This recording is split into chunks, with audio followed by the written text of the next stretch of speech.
Hello friends, welcome to my channel. ఈరోజు మనం ఈ వీడియోలో ఏపీ మెగా డిఎస్సికి సంబంధించిన ముఖ్యమైన మరి ఇంపార్టెంట్ అయిన అప్డేట్ గురించి అయితే మాట్లాడదామండి. సో వీడియో చాలా యూస్ఫుల్గా అయితే ఉండబోతుంది.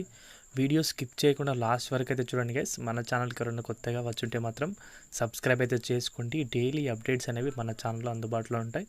సో మ్యాటర్లోకి వస్తే కనుక అందరికీ తెలిసిన విషయమే, సీఎం చంద్రబాబు నాయుడు గారు అయితే మెగా డిఎస్సికి సంబంధించి ఒక చిన్న అనౌన్స్మెంట్ అయితే చేయడం జరిగింది. 16,347 పోస్టులతో మెగా డిఎస్సి నోటిఫికేషన్ అనేది ఏప్రిల్ ఫస్ట్ వీక్లో అయితే కండక్ట్ చేస్తామని చెప్పడం అయితే జరిగింది. సో ఎన్ని రోజుల నుంచి మార్చ్ అని చెప్పారు విద్యాశాఖ మంత్రి గారు. ఇప్పుడు సీఎం వంతుకి వచ్చింది, మార్చ్ అయిపోయింది, ఇప్పుడు ఏప్రిల్కి అయితే వచ్చారు. సో ఏప్రిల్ ఫస్ట్ వీక్లో మెగా డిఎస్సి నోటిఫికేషన్ చెప్పడమే జరిగింది.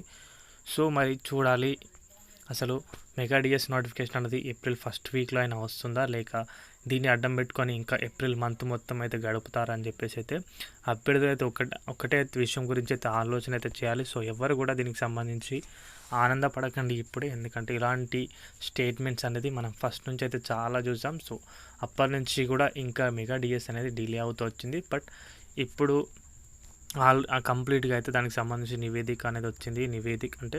నివేదిక వెరిఫికేషన్ కూడా జరిగింది, దాన్ని ఆమోదం కూడా తెలిపారు. సో ఎక్కువ మరీ అంత టైం అయితే పట్టదు. సో సీఎం గారు అన్నట్లుగా ఫస్ట్ వీక్లో ఇవ్వడానికి కూడా అవకాశాలు అయితే ఉన్నాయి. బట్ చెప్పలేం, ప్రభుత్వం అనేది ప్రాపర్గా దానిపైన చేస్తే కనుకైతే మెగా డిఎస్ అనేది రావడమే జరుగుతుంది. సో ఏదో మభ్య పెట్టాలి, అభ్యర్థులను ఏదో కొద్ది రోజులు ఆపాలని చెప్పేసి చేస్తే కనుకైతే నెక్స్ట్ మంత్లో కూడా కాదు, ఆ నెక్స్ట్ మంత్లో కూడా మెగా డిఎస్ నోటిఫికేషన్ రావడానికి అవకాశాలు అయితే లేవు.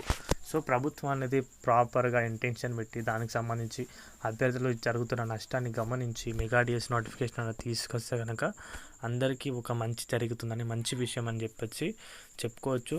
సో ఈ విషయం కూడా ఎంతవరకు నిజం, అసలు ఎంతవరకు చేస్తారని చెప్పేసి అయితే గమనించాలి. సో ఎవరైనా సరే అభ్యర్థులు ఎక్కడైనా వేరే దగ్గర పీజీలో ఉంటే కనుక మీరు అవన్నీ వదిలేసి తప్పకుండా ఇంటికి వచ్చి మంచిగా మీ ప్రిపరేషన్ అనేది రిపీట్ అయితే చేసుకోండి గైస్. ఇది నా సలహా అని చెప్పొచ్చు. ఇక వీడియోకి సంబంధించి అప్డేట్ అయితే ఇంతే. వీడియో నచ్చితే వీడియోకి అయితే ఒక లైక్ చేయండి. మన ఛానల్కి ఎవరైనా కొత్తగా వచ్చి సబ్స్క్రైబ్ అయితే చేసుకోండి. థ్యాంక్స్ ఫర్ వాచింగ్ అందరికీ. బాయ్.